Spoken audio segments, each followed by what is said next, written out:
Bueno, señores, nosotros tenemos aquí una visita muy especial, pues aquí está la doctora Ruth Ranlon, es ayudante del Procurador General del Estado de Utah, y está la doctora Denise Limber, ella es jueza del Tercer Distrito Judicial de Utah, y ellas han venido invitada por la Pontificia Universidad Católica Madre y Maestra para una conferencia sobre libertad religiosa. Están acompañadas de Rafael Gutiérrez, que es director de Asuntos Públicos del área del Caribe. Que le va a servir de traductor. La doctora Ruth es de Estados Unidos y la doctora Denise es de Cuba. Sí, tenemos una participación es de Estados Unidos de origen cubano. Sí, es así. de origen cubano. Exacto, de origen Julio, si te parece bien, sería interesante que el señor Gutiérrez haga la introducción del por qué están acá, cómo surge este diálogo, esta actividad sobre la libertad religiosa. Adelante, Rafael Gutiérrez, que es director de Asuntos Públicos del área del Caribe de la Iglesia de Jesucristo de los Santos de los Últimos Días, que son parte junto con la Pucamaima y un grupo de organizaciones de fe que están trabajando hace tiempo en seminarios sobre libertad religiosa. Así es, gracias Julio y todos los que le acompañan acá. Hace tiempo se viene llevando a cabo un diálogo, empezó en el ámbito interreligioso entre las iglesias, pero se ha traspolado a otras áreas. Un diálogo sobre la importancia de la libertad religiosa en la sociedad de hoy, que es un tema no solo de los religiosos, sino también un tema de la sociedad en general, porque cuando la libertad religiosa se ve comprometida, otras libertades, incluyendo la libertad de expresión, la libertad de asociación, se ven comprometidas.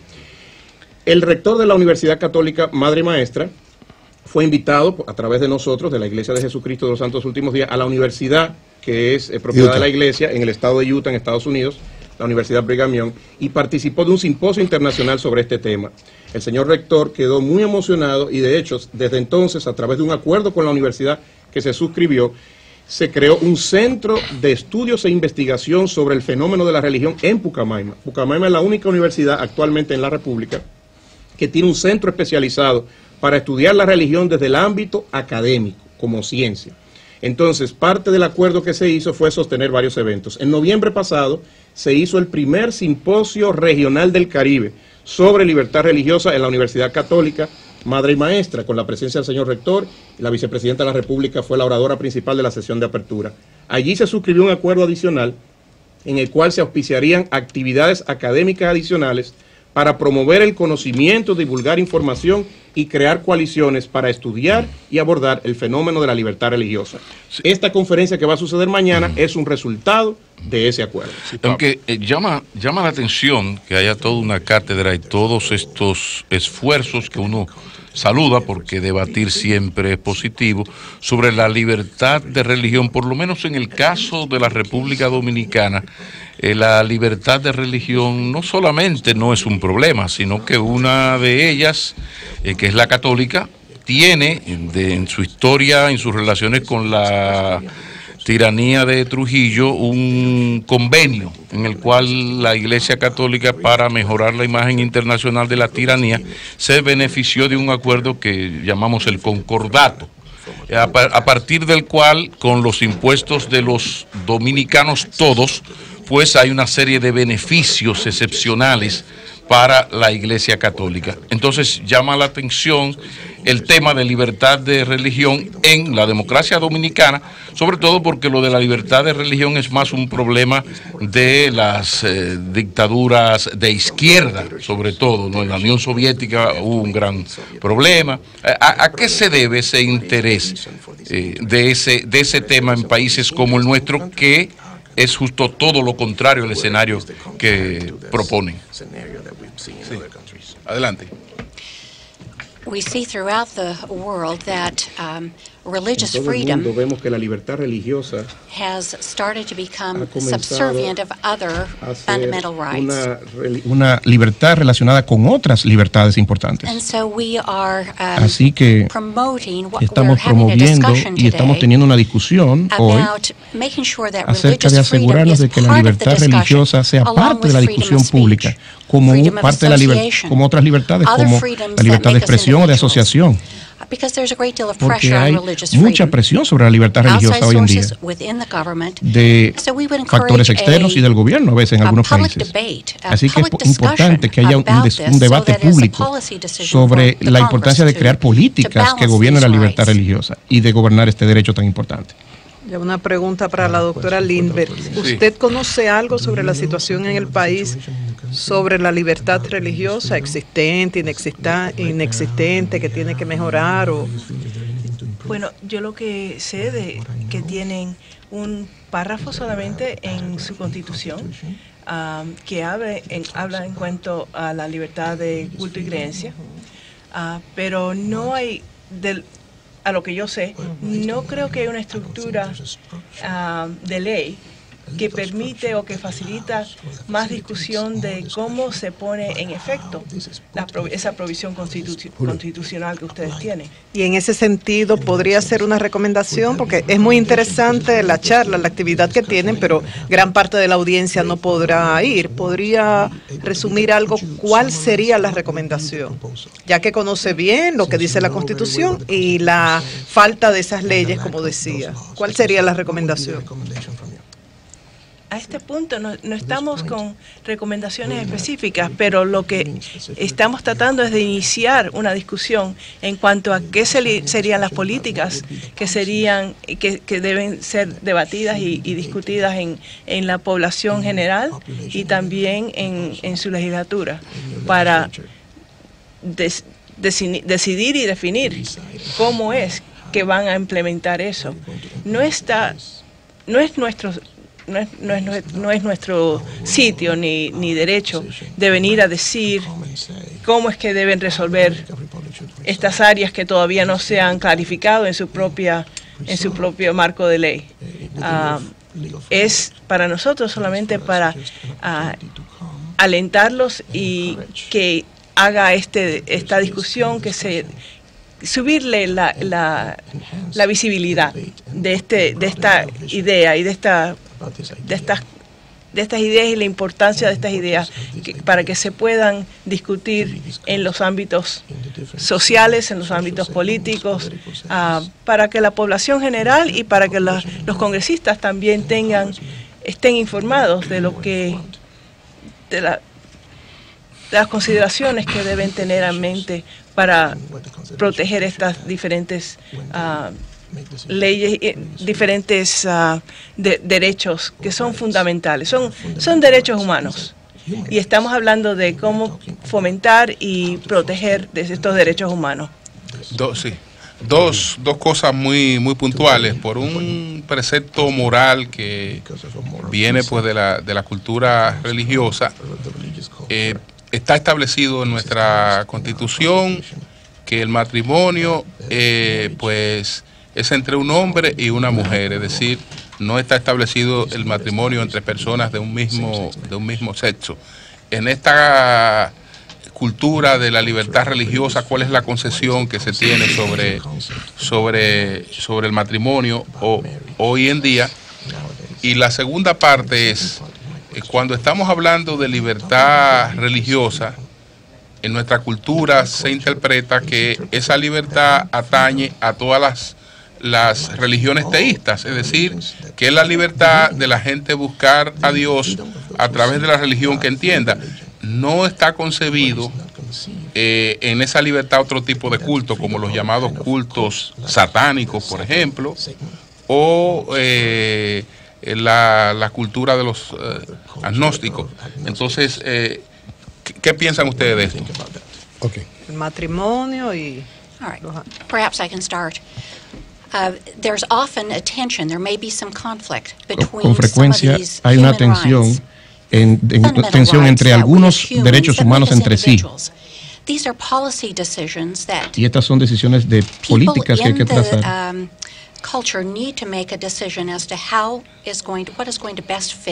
Y la gente y los que crean las leyes son los que tienen que decidir cómo esto se va a aplicar, cómo se va a definir. En ocasiones lo vemos como derechos que compiten entre sí, pero muchas veces hay algo de se sobreponen uno sobre el otro y tienen mucho que ver y benefician a toda la sociedad. Si todas las personas miran qué es lo más importante, lo central a lo que ellos hacen, puede que cada quien ceda un poco para acomodar a otros derechos. Por supuesto, la sociedad tiene interés en proteger el bienestar, la salud, y hay temas de seguridad y restricciones que hay que considerar con algún tipo de adoración oculto que pueda amenazar esas situaciones. Por supuesto, el Congreso debería siempre poner restricciones aceptables a este tipo de riesgos. Hay una diferencia entre cuando hablamos de libertad religiosa, estamos hablando de hay dos aspectos de eso. Hay un aspecto privado que nadie puede de veras controlar. Eso nosotros creemos lo que creemos y porque nadie sabe qué es lo que eso es una cosa personal. Pero la práctica de religión, hay maneras, como mi amiga Ruth dice, si hay una situación que puede crear un conflicto con la protección de seguridad o de salud o lo que sea, eso sí el gobierno tiene una manera de que puede entrar a hacer esas protecciones. Pero esos son debates que tienen que ocurrir en un sistema que permita la oportunidad de traer diferentes puntos de vista para discutir y ponerlos para ver cuáles las decisiones que vienen mejor para la política de la República Dominicana. Sí. En el caso del estudio, los que están evaluados en América Latina, no solo el caso de Estados Unidos, que tiene una realidad especial. Sí. En el caso de América Latina, ¿qué otros países están ustedes trabajando esto también? Y si alguno ya ha logrado una ley o algo que tenga que ver directamente con libertad religiosa. Yo estoy trabajando en otra capacidad, no en la capacidad del área de libertad religiosa, pero yo estoy trabajando con el Poder Judicial aquí sí. en la República Dominicana, en un aspecto más judicial, cómo mejorar el proceso jurídico para que los casos procedan más rápidamente a través de las cortes.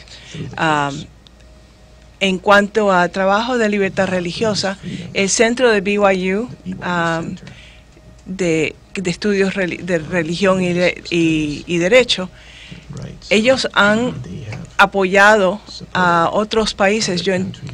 Si me acuerdo correctamente, creo que están trabajando en Costa Rica, en Guatemala.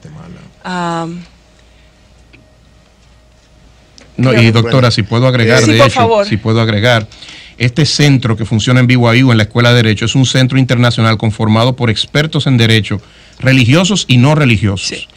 Que ayudan a los países y asesoran a crear marcos legales para sus países. Uno de los ejemplos. ¿Se ha creado en alguno? Claro, Perú, por ejemplo. En Perú, que tiene una estructura sociocultural muy parecida a nosotros, es decir, predominio de la Iglesia Católica, existencia de un concordato, como ustedes dijeron, se ha podido crear leyes que aplican a todos sin ir en detrimento de lo ya establecido, claro, que son acuerdos internacionales como es el concordato. Claro. O sea que hay experiencias de éxito en países muy parecidos al nuestro. Por lo que veo, el sentido de libertad religiosa, como ustedes lo están abordando, es en el sentido de establecer un régimen de tolerancia a las creencias diversas, es decir, siempre respetando los derechos de cada individuo a tener la creencia o no a partir de la perspectiva de Dios. ¿Cómo puede derivar un país que nosotros, por ejemplo, vemos con una política de tolerancia como lo fue Egipto hace un tiempo, a el estado de confrontación religiosa que lo vemos hoy? Es decir, me estoy yendo al norte de África, pero aquí vemos constantemente informaciones de atentados contra establecimientos religiosos de diferentes religiones. Para nosotros resulta extraño. Aquí, por ejemplo, que mi vecino, yo soy católico y mi madre es adventista, y yo la amo como es, mis hermanas son adventistas. Yo tengo, por ejemplo, amigos que son mormones y nos respetamos, compartimos cada uno con su propia creencia, amigos que son testigos de Jehová. Es decir, creo que en la República Dominicana tenemos un régimen de tolerancia general a las creencias de cada quien. Bien. Y tengo amigos ateos también o agnósticos, sí, y nos respetamos. Okay. ¿Cómo puede escalar una sociedad de tener este tipo de respeto por lo que el otro cree a una confrontación incluso de vida o muerte? ¿Quién responde? ¿En qué manera? No sé que entiendo a cómo es que subiría. Si tiene un marco. ¿Cómo puede escalar una confrontación a que nos estemos matando por lo que creemos, por la diferencia? O como, en contraste con sitios como Nigeria, por ejemplo, donde eso existe. Bueno, Dios gracias, ojalá que nunca lleguen a ese punto. Es lo que esperamos. Pero yo creo que lo que parte del problema es de que no hay diálogo. En esos países es muy difícil establecer aún la posibilidad de compartir, de sentarse a compartir ideas. Se han alejado, se han puesto en una posición tan opuesta, extrema, de que no permiten las propias fuerzas de que piensan como los grupos diferentes, no tienen ni el nivel de fe y de tolerancia, sí, para sentarse a discutir las diferencias. Sí, la doctora Rendon quiere comentar sobre eso. Sí. Esa es una de las cosas hermosas de la sociedad dominicana. Es la apertura a las ideas, la aceptación de la variedad. Y a medida que eso continúe, continuar el diálogo y foros abiertos donde la gente pueda estar de acuerdo en no estar de acuerdo. Estos asuntos van a continuar progresando en la República Dominicana. Lo que sucede es que a veces los gobiernos empiezan a preocuparse por la crítica. Y entonces empiezan a desmoronar porque se meten en la intolerancia porque no soportan la crítica y la habilidad de comunicar. Melton y Pablo, que ya ustedes se fueron por la cuestión religiosa. Yo me voy a lo que prácticamente es lo de ellos, sobre todo. ¿Qué mediación se le puede recomendar a los jueces y a las juezas dominicanas? Porque aquí las conciliaciones las hacen son los fiscales cuando quieren conciliar partes que están encontradas en los tribunales. Esa es una muy buena pregunta para la jueza. Okay. Que está asesorando el Poder Judicial Dominicano. Sí, esa es una de las cosas que estamos discutiendo y viendo a ver cómo es que podemos establecer mecanismos bajo la marca jurídica que ustedes tienen aquí. Cómo establecer procesos de mediación anexos a los tribunales, no para sustituir los procesos de conciliación que tienen, pero añadir a esos procesos de mediación anexa. Y exactamente este es el proyecto que estamos trabajando, tratando de establecer, así que con el Poder Judicial y con la Suprema Corte. Me gustaría añadir, como practicante le puedo decir que en mi carrera yo veía que siempre íbamos a mediación, era muy frecuente en mi sistema. Y el poder llegar a acuerdos, a veces se involucraba un juez, a veces no, pero se llegaban a acuerdos. Eso es muy eficiente el sistema de mediación. Permite a las partes de que el resultado se sientan mejor, porque una cosa es pelear y tener un resultado y otra cosa es mediar, porque ambos participan. Y aligera los casos, los saca del... Claro, así es. Y representa menos gastos para el Estado. Finalmente, y volviendo a la religión, ustedes conocen muy bien, y ya citaron el caso del Perú, pues esto de los concordatos y las características de ese concordato en lo que tiene que ver con los beneficios que recibe X religión, en este caso la católica, el erario.